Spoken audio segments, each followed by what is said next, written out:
What's up, everybody, and welcome to For the Money. We are the Big Easy Bets podcast. My name is Logan. With me in the studio, Bam Barrero. Yo. With us in the control booth, Nick Von Brick. Hey. We are diving into the Arnold Palmer Invitational at Bay Hill. This is where we try to make money betting the PGA Tour, and we are coming off of our most profitable week of the season, and it was the tournament nobody cared about, the Cognizant Classic.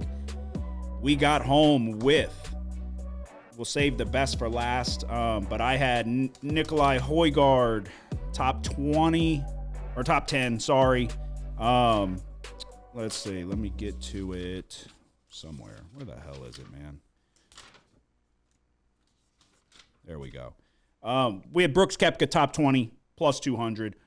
Højgaard, top 5, plus 500, top 10, plus 270. We were one away from the top 5. He finished top 6. Bam took a shot with Joel Damon, 100-1. He was in contention all weekend, but you got home with your top 10 plus 750. Mm-hmm. How do you feel about that? Finally got one. Yeah, we did. Is that all? I wish he would have won it. That would have been awesome. But the last day, we were literally just keeping up with it, and it was even par through 13 holes, it felt like. And then he got one birdie, and that's it. Yeah, he didn't have a good day. Not enough to win, but top 10 plus 750 is the biggest one we've had so far this year. Nick, you abandoned your top 20 strategy, and you went all to win. One of them was Brooks Koepka, who I took top 20, and he did get home top 20. Koepka had a really bad first round, but an incredible final round on Sunday. And Saturday was a really pretty good round. I think it maybe went 4 under. That first round for Koepka putting was horrific. So much so I was about to tweet some nasty things about Brooks Koepka, but I was like, you know what, I'll wait. And I'm glad I did, because the putt started falling after that. And top 20 plus 200 was a nice win to get the weekend going. So yeah, now we are back to regular scheduled programming with all the golfers back in the field, all the best guys. $20 million purse at Bay Hill. It's a field of 72 players. Cut is top 50 plus ties. The defending champion is Russell Henley. Yardage, you're looking at 7,466 yards, give or take. Ranks 12 out of 43, so a longer course than what we've seen in recent weeks.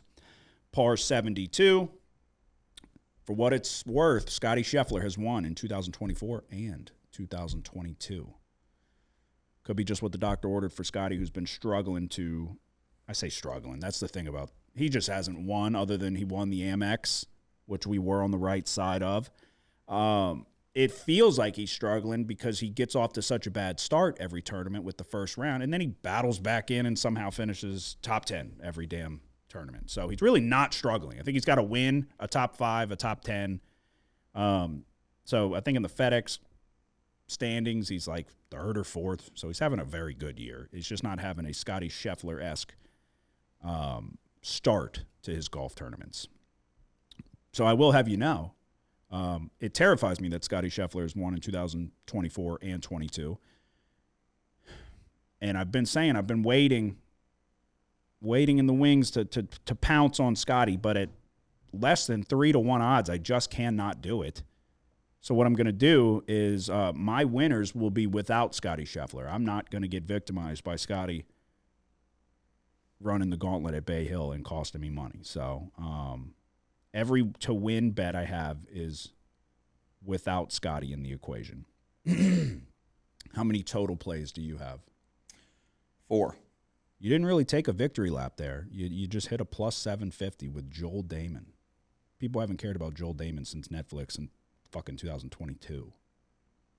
The bucket hat just brings it out of the Cognizant Classic. You think? Also hit on Rasmus Højgaard. Yeah. Top 10 or top 20. Top 20 plus 105. Profitable week.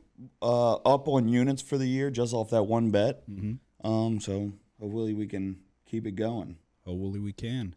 What did I say? It sounded like you said ho-willy. You forgot the P, but and the F. That's whatever. No, it's okay. How are you feeling? Are you rattled? I feel like I don't know what I'm doing. That's okay. we prefaced, we're not golf experts. I mean, look, yeah, I almost fucking sniped Sepp Straka 50+ to 1, and we should have had Rory. We should have had a lot, and we had a good weekend last weekend. And we're gonna make money when this season's done. But with that being said, golf's not our forte, but it can be. But yeah, that's all. You just feel like you're just throwing. It's just because you hadn't hit a bet yet. Once you hit that nice bet, then you're ready. This guy hit one bet. Now he's fucking telling you. He's got one bet under his belt, one positive weekend under his belt. He's like, it's just because you haven't experienced it yet. All right, we're gonna try to have another profitable week, and you're gonna try to win a bet. And it sounds like we might be thinking the same way here. I'll lead it off first, and I'm going with my same strategy as last week, which is to win top 10, top 20. Although I kind of fucking didn't do that exactly because we had Højgaard top 5, which he got 6. That would have been a fantastic weekend if he would have got there. But to win top 10, top 20 for all 3 guys that I'm going to give to you. And I'm going to start it off with Siwoo Kim at 27 to 1 odds. If you can double check and see if we can get better, Nick, let me know. I think that this without Scotty? Yes, without Scotty. And Rory?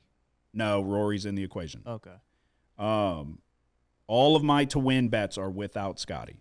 So I think you're looking at it and it's like, okay, what do you take Rory? Do you take Xander? Like, so we're trying to get a little bit better odds, as opposed to just jumping on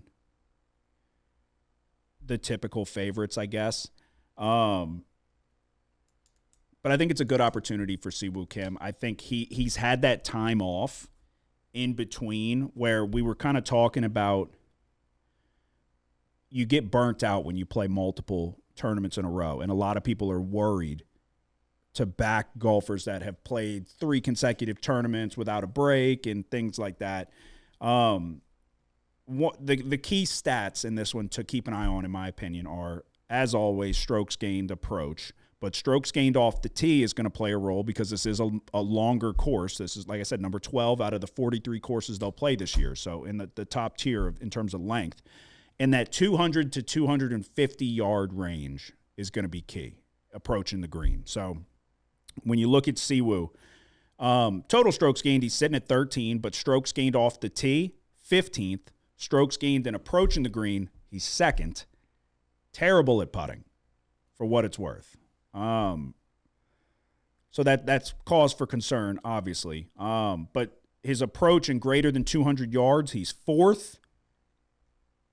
We're going to take a shot here with Siwoo because 200 to 225 yards, he's number 5 overall. 225 to 250, he's number 7. So he's checking a lot of the boxes that I'm looking for. He's been in contention multiple times this year. He hasn't gotten to the winner's circle yet, but he's had that time off in between to kind of recoup. So I'm taking Siwoo Kim 27 to 1 odds to win. I think that's what you said is the best. Yeah. And then I'm going to take him top 10 plus 225, top 20 minus 110. And I have 2 other golfers all the same way to place as well, but I'll let you go with your to win. Okay. We're going with Harris English. Okay. Harry English. Harris. Yeah, no. Well, you said It's Harry. a nickname. Okay.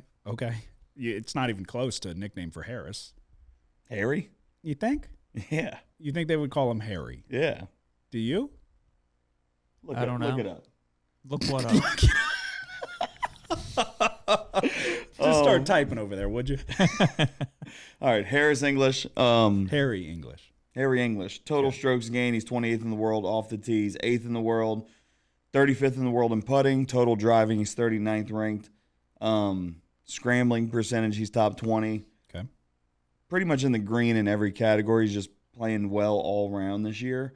I feel like you're selling me. You keep looking at me.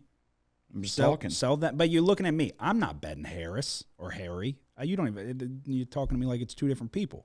Anyway, Sell the listener. 45 to 1. I'm going to take Harry English. He's a well-rounded player.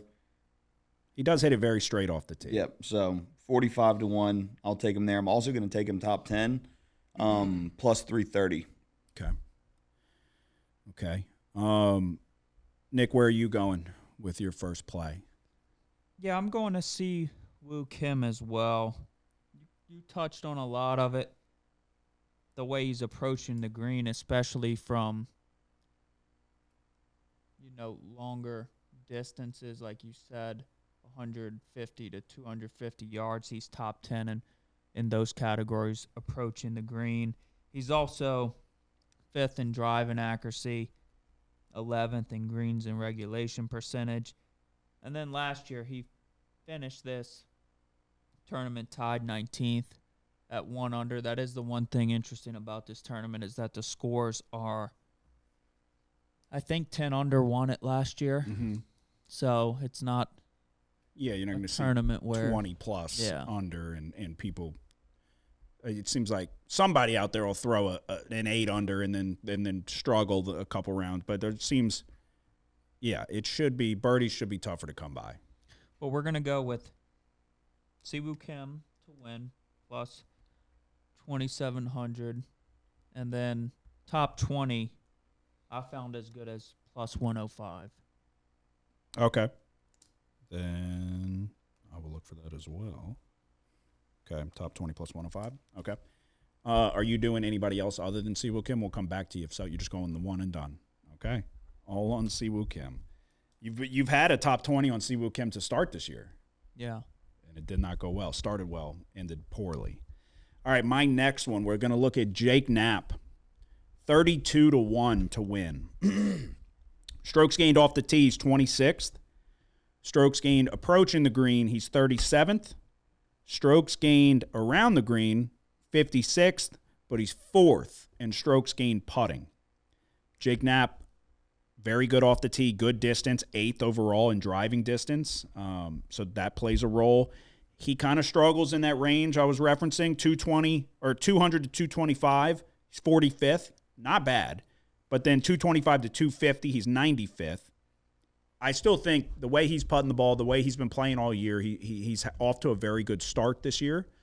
We'll take a flyer on Jake Knapp. 32 to 1 to win. Top 10 plus 270. Top 20 plus 112. Where are you going next? All I have is a top 20 left. Okay, go ahead with it. So we're going to go with Alex Noren, top 20 at plus 240.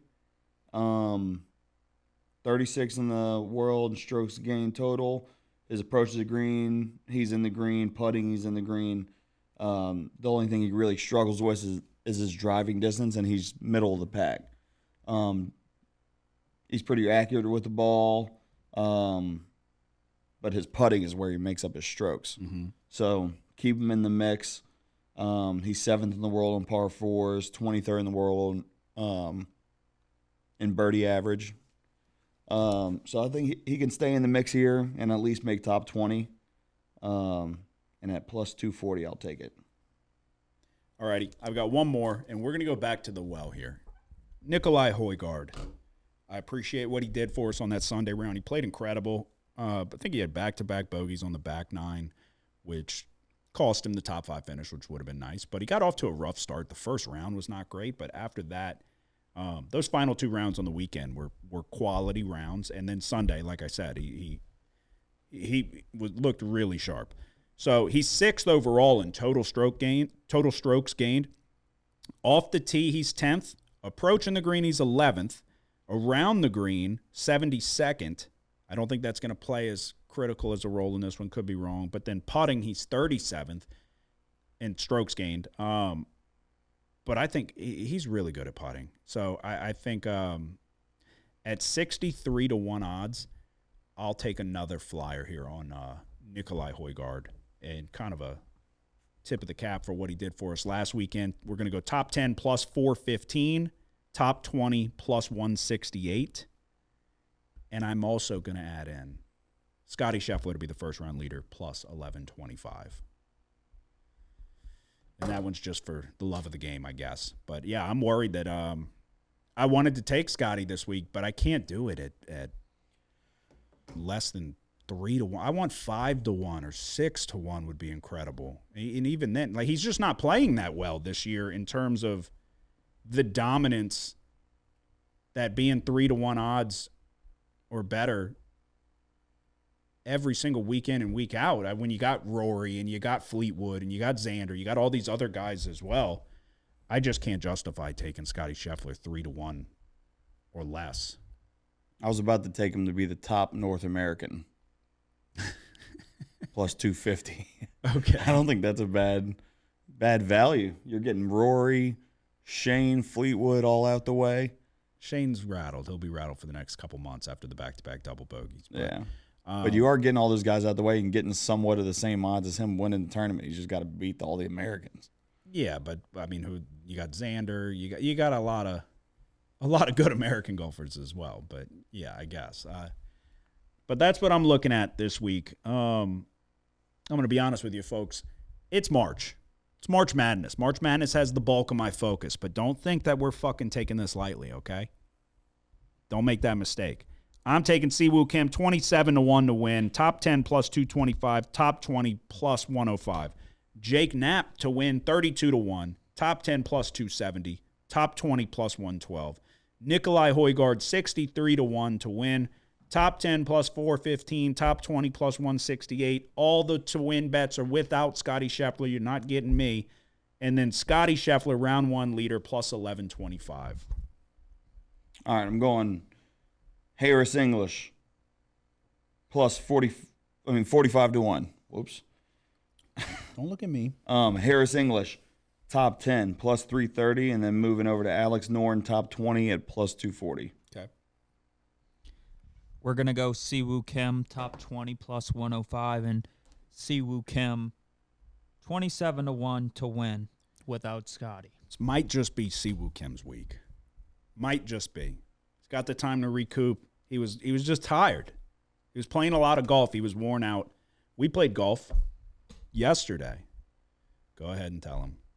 I shot a 12 on a hole. What happened? Let me map it out. So Bam, I don't recall the drive. I don't think it was that bad though. No, it was OB. Okay, it was bad then. Okay, so you went OB off the tee. You had to drop. It was right next to that red stake. Yeah, we drove up and there was a pond. I said, well, shit. Yeah, so he went out by a pond on the right. He hit not a bad contact shot given the lie that he had. It was kind of off of some dirt. Short left of the green, kind of in like a little pit. Not a bunker or anything, but it just was a low point, almost in like a crater. We played at a nice course. So he had to put some loft on a chip, and long story short, he kind of sculled it to the other side of the green, and it was a plateau green, so it rolled off the back into the woods. So Bam begrudgingly marched into the woods and hit his ball out of the woods because he played it and was able to get a good club on it, except he rolled it back to the other side of the plateau green into the crater. So then he was rattled at this point, and he marched to the other side, back into the crater, and in a lesser golfer maybe would have played this a different way, but Bam proceeded to hit the same skull chip back into the woods on the other side of the crater, and then he threw his club further than he chipped the ball towards the carts. And then he took an incomplete 12. He never finished the hole. Mind you, we tied this round. Most people would put me down as double par. At least I have the.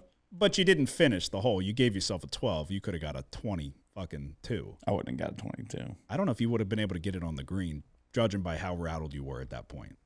It's a tough green to land. Well, I never pulled the 60. I was too lazy to go grab my 60. Yeah, well. And then fast forward, Bam, we played one mulligan per 9. Bam hit a tee shot. I don't remember where it went, but Bam took his hat off his head and spiked it into the ground as hard as he could. And we're just all sitting there minding our own business as he's fucking spiking his hat into the ground, like, not having fun. And then I realized I had a mulligan. Yeah. Okay.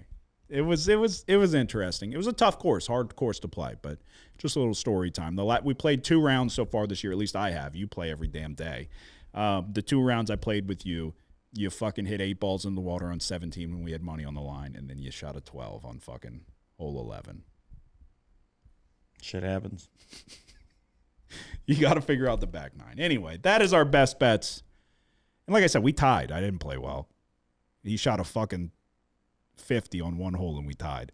That is our best bets for the Arnold Palmer Invitational at Bay Hill. Hit the like and subscribe button if you don't mind. It is March Madness time. Tournament time is here. If you're looking for college basketball bets, we've got you covered. I'm on a fucking 25-9 run. Do the math and let me know if that's good. If you're looking for college basketball bets, you can find it on the channel. Do you have anything to say before we go? Nope. Do you have anything to say before we go? As far as I can tell, Harris English does not go by Harry. Bam. Okay. Nickname. Who's now. your source? Huh? Who's your source? Who would your source be? The internet. Yeah. Not one article has named him Harry. Yeah, it's not a nickname. Y'all have a good one. Good luck. Go see Woo Kim.